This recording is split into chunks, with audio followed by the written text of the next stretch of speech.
A show that tackles the big issues affecting the BVI and the rest of the Caribbean. Searches for answers to today's big questions and gives viewers a unique perspective on developing stories. Follow the big story with me, Kathy Richards, only on GTV.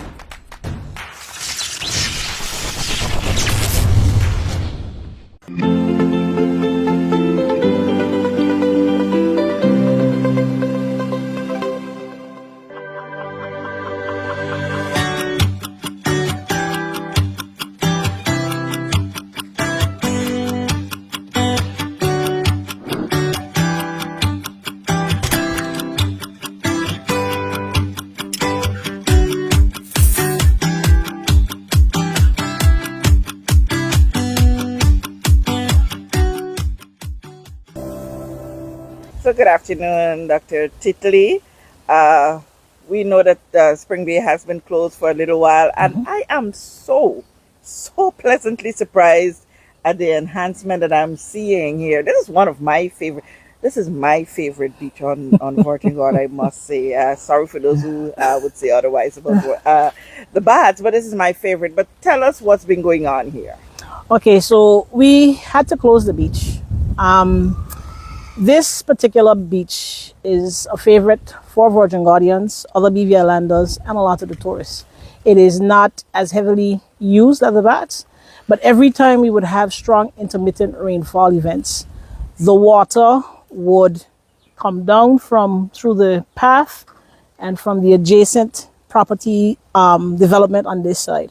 And the water would come all the way down this way. It would burst through close to where we're at here. And maybe you'll be able to show the viewers all the rocks and stuff that the trust tried to do to slow down the force of the water.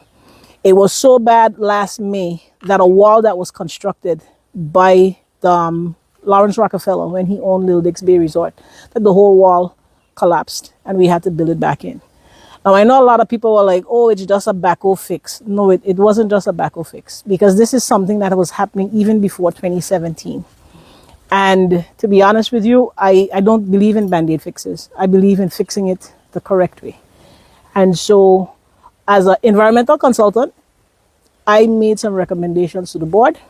The board asked to get a second opinion from an engineer if what I was recommending was the best fit for the trust. That was made. And what you're seeing here is a result of the work based on what the engineer said would need to be done for a 50-year flood event. So the engineer was Systems Engineering, and the contractor is Mr. Clinton Pickering of Growing Works BVI Limited. Okay, so explain to us you mentioned the environmental impact. Explain to us that. So when the water would come down, like I said, you can't see from here because they've bermed it up with the sand. So the water would come through. If you notice in here, you see all the root network for the white mangrove, which we preserved as much as possible. We had to cut out some to put in the actual gabion baskets. The water would channel through all of these, and wherever it had the least resistance, it would flow from this way, go that way, and then flood into the beach. And the beach would actually be brown for like 4 or 5 days. Wow. And when you show the viewers the pictures with the rocks, it is a situation that was unsafe for persons. And the challenge for this is a non-fee collecting park. And the engineering works and everything that had to do, it is quite costly to the trust. It's a result of climate change and upland development. But at the end of the day, it's still the trust's responsibility to safeguard the assets that it has been entrusted with. Okay, the wall. Why is this so important to reconstruct that wall? What's the significance of it in the whole ecological process? Well, it wasn't for ecological. Basically, this beach used to be used by the Little Dix Bay back, I would say probably up to the 1980s before it was sold. And every Thursday, Little Dix would have a beach picnic, a barbecue beach picnic here. And so one side, when you go over there, you'll see there was a grill. And on the other side, they would serve the drinks. And we also have a lot of locals who come on Sunday and they want to enjoy themselves. And it's for use for everybody. And it was important to build back. That was one of the only two pieces of infrastructure that was there from the time it became a national park in 1964. And so We just wanted to recreate back that and make sure we stop the beach from continual, persistent erosion, because with climate change, it's only going to get worse from here. So how much longer will it take for the completion of this, or for it to get to a stage where you can reopen it officially to the public? Well, when you walk over there and you start to show the viewers the pictures, the installation of the gabion baskets is not completed. So that has to be completed. The rocks that are there, they have to be removed. And we have been getting Clarendon calls from other stakeholders. Spring Bay is one of the better beaches to come to. There are no concessions, there are no restrooms down here. And the board has already made a decision that there are some improvements that need to come to Spring Bay. And so right now, if you look over there where the gabion baskets are, between there and the other part, some restrooms and stuff, I'm not exactly sure when those will come online. But since the park is already closed, we're looking to put in now the water infrastructure as well as electricity, because we have to fix the parking lot. The parking lot up on the top is a big part of the erosion problem. So it doesn't make sense to go and fix the parking lot, have to dig it back up to put back in the infrastructure. That just doesn't make good financial sense. So once we are giving the go ahead with the water and the electricity and those are in, then the works for the parking lot will be completed, and then the park will be able to be opened up. Okay, and is that likely by the end of this year? Or it'll be before the end of this year. The hardest part right now was these. There's a part over here which you wouldn't have been able to see, but these gabion baskets, some of them went down 5 feet. And they had to go down that way because when the force of the water and the amount of water that comes in here, it has to be able to withstand. It's like a retaining wall, so to speak, but built in sand and built from a whole different type of engineering. And this is very labor intensive. I'm sorry the contractor is not on site for you to see today, but all of these rocks were actually packed by hand. So it's not, a lot of people think it's just, oh, you go down and dump the rocks. If you look at the face of the rocks, you'll notice it's all faced on here. All of these are individually placed inside of the gabion baskets. It's a very labor intensive job. And I'm very proud of the work that the contractor is doing. It looks very nice. And if you look along the side, we're facing it with some buttonwood, some silver ones and the green ones, so that over time it will create a hedge. And you won't even see the gabion baskets, but you'll see a path that is nice and green. And we started replanting some of the coconut trees that were lost after Irma. Because if you see pictures of Spring Bay before 2017, the whole of down here was just full of, and we lost every single one, with the exception of maybe 1 or 2 during the hurricane in 2017.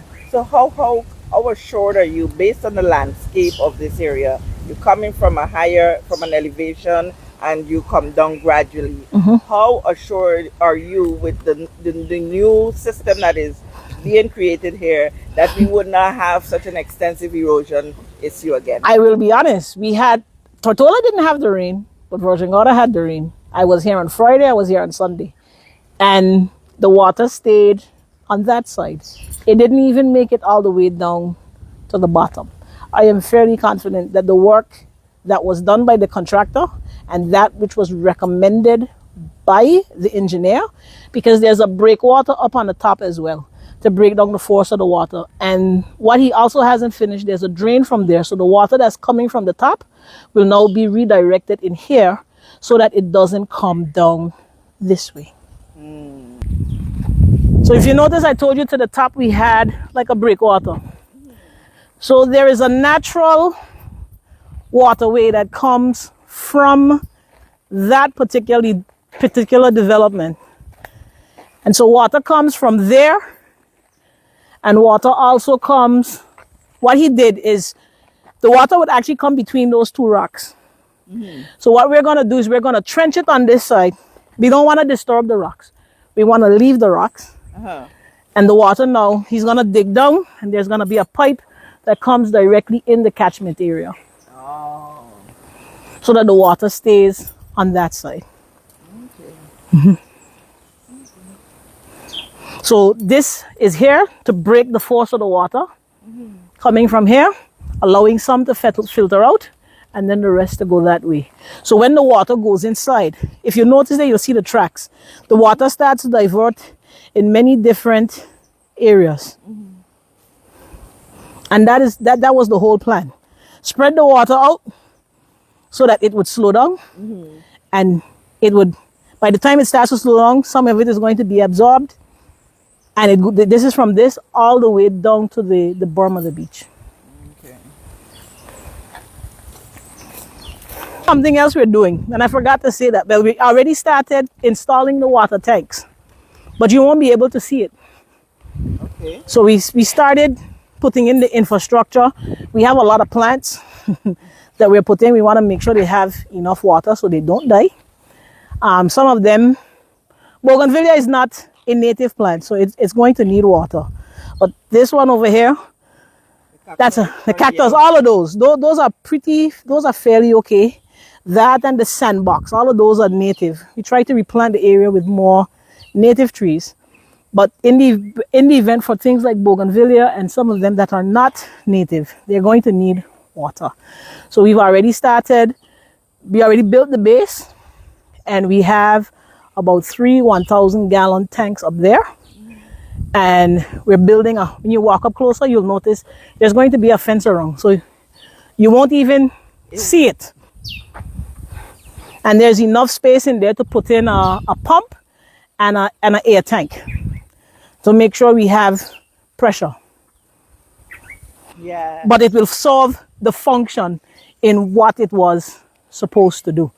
And so we have like some lignum vitae and some native palms inside of here, so that, because we had a lot of neem trees, we had a lot of wild tamarind trees, and those are not native. So we wanted to plant the area back with trees that are native, that can stay green throughout the year, and while they hold and bind the soil together, so that when we have rainfall events, you don't have that much sedimentation and running off. So one of the greatest challenges for doing the work at Spring Bay, we know we had to put in some type of water diversion and retention measure. But every effort was made and none spared to ensure that the landscape that you see around, all these granite boulders that most people probably have not seen since their youth along the trail, are now visible for everybody to see. And the other thing that we did is we started planting some of these native and endemic trees that people are more than happy to get at the J.R. O'Neill Botanic Gardens from the nursery. I know this one is lignum vitae. I don't remember the name of this one, but this one is actually very good, because every time it rains, it might look like it's dead. Just leave it alone. Every time it rains, it springs back. These plants have been here for, June would make a year, and they only have grown with the water from the rain. So every time it rains now, I'm not cringing anymore, because I know the water is going where it's supposed to go, and these plants are going to grow how they need to grow and make the beach and the park look as natural as possible. Do you restrict persons from coming? If we come down here and we meet them and they're working, if it's some place where they have the heavy equipment moving, the contractor will let them know. Sorry to inform you, the beach is closed. It's for liability purposes, because everybody's like, oh, you can bring the person. Something happens to them, the first thing they're going to say is, y'all knew you were having persons doing XYZ, why didn't you close the beach? You close the beach and it's still a problem. So I just honestly think it doesn't matter what you do. You cannot please everybody.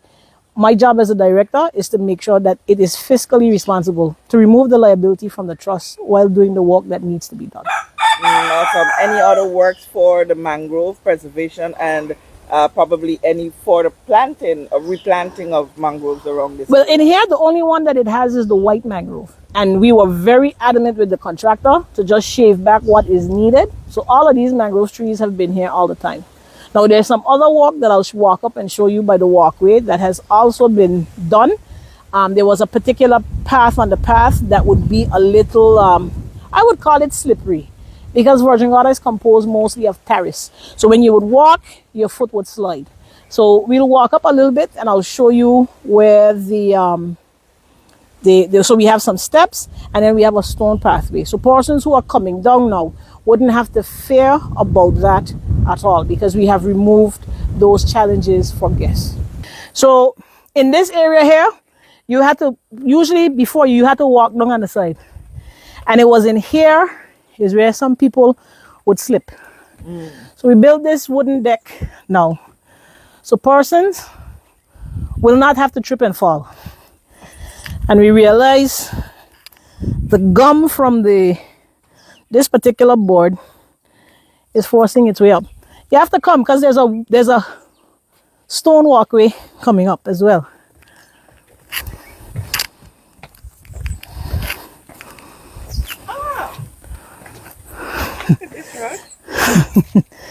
So I'll let you walk up. So there's a stone so that there's no more sliding now at all. Well, Rush hasn't been, so he's gonna have to take my word for it.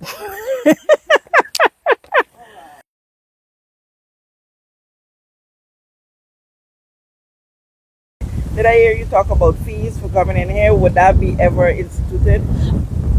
The issue of fees, a lot of people think that the trust can just go and raise their fees. It's not under us. It's a decision that has to be made by cabinet. One of the decisions, or I should say, a decision that has been made by the board, is that Spring Bay should be a fee collecting park. And I know some people will be like, y'all collect enough money. We don't. The $3 that is paid for by guests, we have 21 parks, 155 conservation moorings. We have 4 boats. It is quite costly to run the trust, and the entrance fees, they don't cover all of it. It covers a portion of it. And the $3 fees, just even to maintain the bathroom systems over on the bats, what we have to pay to make sure that the systems run on a consistent basis. People don't think about those costs. But to run the trust, I could say now sitting in the seat for almost 6 years, is almost $3.5 million. Annually? Annually. And this is at the very bare minimum. But we're being asked now to enhance sites, to make sites more accessible with restrooms and stuff for guests. Where would the money come from? If not to raise fees. Okay. So, Dr. O'Neill, with those millions that accounts for your expenditure and what you is expenditure? Or operating budget, you mean? Yeah, you're operating. Yeah.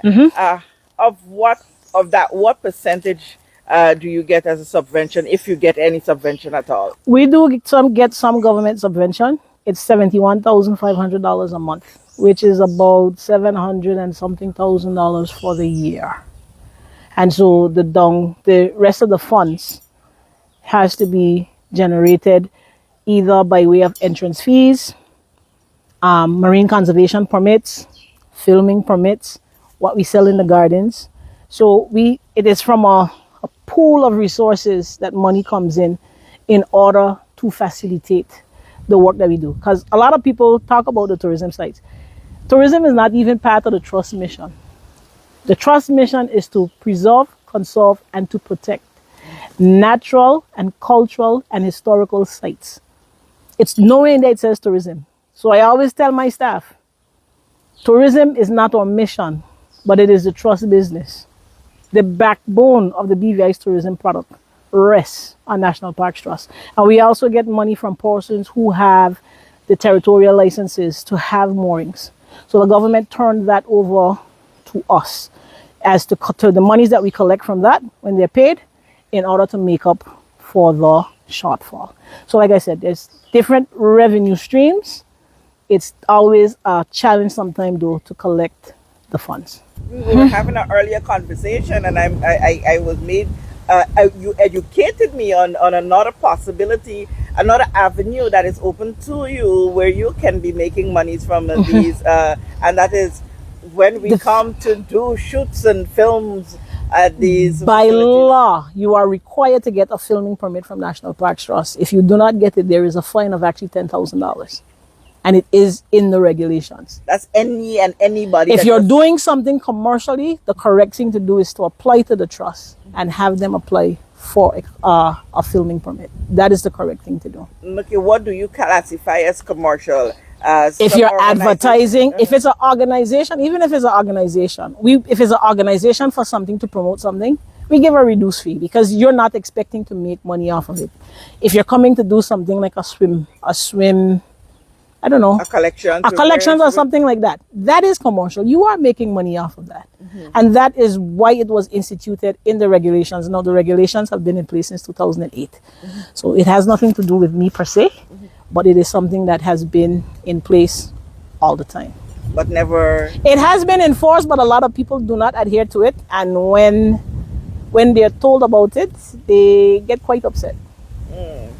So, are you planning to? We have been enforcing the rules. We have gotten a lot of pushback from different entities, individuals, different persons in government and stuff like that. But at the end of the day, I have to do what my job dictates. And the role of the director is many hats. It's not just the director. You have to be a project manager. You have to be human resources. You have to be writing for grants to make up for the shortfall, for the monies that you don't get to run the parks. People don't see all of that. They just see what they see and they make the comments that they make. But it is really very, very involved. And you have to have a very strong board. And I would say for sure, definitely, the board that I have now, I've been very supportive in the work that we're doing. It makes my load a lot lighter. And there's other avenues of trying to bring in some revenues. You have merch. Yes, and so we have some models, some young people. I was pleasantly surprised with them today. Very active, very into what it is they're doing and sharing pictures with me already. And we were tasked. When I got to standing finance, I constantly asked for an increase in subvention. I haven't gotten it in 5 years. And not this last one, but the one before. They told me, you need to get creative and find ways to make money. I said, no problem. So we have 2 gift shops that are coming on stream. One is not officially opened, but we have been selling merchandise out of it up at Sage Mountain. That one is called the Anegada Rocky Guana Nested Store. The one at the Bats is going to be called the Hawksbill Nested Store. And the one that will come for the J.R. O'Neill Botanic Garden will be the Caribbean Flamingo Nested Store. Now, the reason why we came up with these names, based on the programs that we run for conservation and biodiversity, the Trust is the one who is the first that brought back the Caribbean flamingos back in 1990 through the Falcon Cooperation. So it's a species we've been working with for a long time. The Anegada Rocky Iguana, which was on the brink of extinction, the Trust has a Head Start facility, and we have been carrying that program in collaboration with the Fort Worth Zoo from in the 1990s as well. What better way to honor the species that we work with and to educate the public at the same time than to name the stores after them? And the Hawksbill turtle, he's our mascot. So the flagship store is in the Bats. I mean, by right, if you go on Google right now and say things to do in the BVI, the Bats is going to be the first one to show up. So that's why the flagship store was put at the Bats. Awesome. And your merch, they represent these various icons that you have. Correct. So we have a t-shirt, and on the front it says National Parks Trust. It has the Caribbean flamingo. It has the Anegada Rocky Iguana. And to the back of it has Bragg and them walk with that. And we really brought those in last year we brought them in during the August festival. And so what we're going to do now, we're bringing in merchandise specific to several national parks. The Bats National Park, for here Spring Bay, and for the Record of Roan. And we're hoping to launch these now sometime in July, August, depending on shipping. That's we have a target date, but you know, when you have shipping and everything with the trade wars and stuff, there are a lot of things that you do not have control over. So you just have to bob and weave and go with the flow. Okay, so with these, for the first set that you have as testers, these that you have currently, are you seeing a demand? Oh yes, we have seen a great demand, and even with the models down there today, I think we sold like 6 more rash guards, 2 tumblers, and about 3 pants in just people seeing the young people and the young people seeing young people in them. And that for me, I've never been to a photo shoot, so today is something new for me. I just love the energy of the young people, and we want to include them in what it is. And so by the pictures and everything that is happening with the campaign, the wider BVI community will see what it is we're doing with merchandise and what it is we're able to produce. Okay, great. Applaud you for what you're doing here. We're on the spot. It's not just like you come to the studio and tell us, but we have hands-on view of what's happening. Anything that you want to say as we close out? Well, National Parks Trust is making 64 years on July 4th. That's a big thing. We're older than BVI Ports Authority. We're older than the Tourist Board. And we are going to be coming out with a calendar of events where a lot of them are family oriented. I don't want to give too much details now, but a lot of them are events that are going to be in the night, and we're going to also have some day hikes. You can come out and you can learn from our wardens, especially on the day hike. I can tell that one. And the rest of them will be in our national parks. They're not going to be anywhere else. They're going to be some storytelling from a historical standpoint. So we're going to highlight two of the national parks from a storytelling standpoint. That would be Mount Healthy and the Record of Road. You remember I brought back the artifacts in February. So there's going to be an opportunity for persons to come and actually see the artifacts for themselves, and they'll be able to actually hear from somebody who knows all the onions about the Record of Road. And we are looking to do something else for Coppermine, but we're just trying to iron out a couple of things. But you will surely be known when we have the calendar finalized of the series of events. We're going to try and spread them out because we realize a lot of people are going to be going on vacation. And July, August, a lot of parents and take away their kids, whether for shopping or a little bit of things. So we want to kind of spread them out. And we do not want to also compete with what is happening for festival. So we're going to spread them out between July and about September, and it might have one or two more events popping up throughout the year. One other thing, I think this is the last one. What about national parks facilities on Anegada? We don't have any national parks. We just have a Head Start facility. So on none on US Van Dyke? No, we don't. So it's only Virgin Gorda and Tortola? Virgin Gorda, no. We have more. We have 6 on Virgin Gorda. We have 6 national parks on Virgin Gorda. We have 5 on Tortola. And you have a lot of whole island national parks. Like you have Fallen Jerusalem, you have Prickly Pear, you have West Dog, you have Sandy Key. Okay? We have Dead Chest, which we wouldn't take anybody there.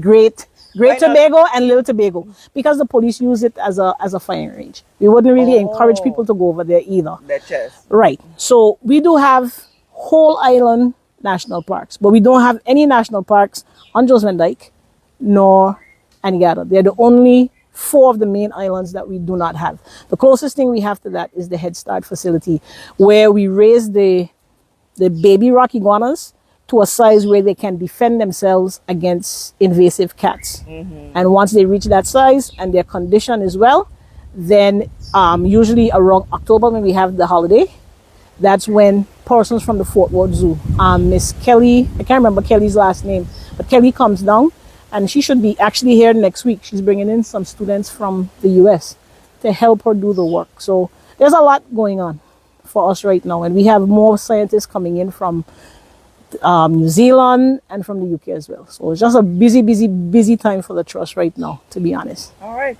Thanks for this update, and thanks for the education as well. Please keep us informed as we go along. Not a problem, Kathy. We know that where you choose to bank matters, and it is your vote on what your funds do in strengthening our community. As your official Bank of Paradise, we invest and support the lifeblood of our economy by helping in the realization of personal goals for homeownership, education, and entrepreneurial visions, which support small businesses. We make it our place to connect with persons and worthy causes, and we have been doing so for more than 30 years. Where your money goes and what your dollars empower are your choice. And we thank you for choosing us, a bank that gives where it matters the most, for you, for our community, and a happier tomorrow. The National Bank of the Virgin Islands. Large and small corporations in the BVI can't be wrong.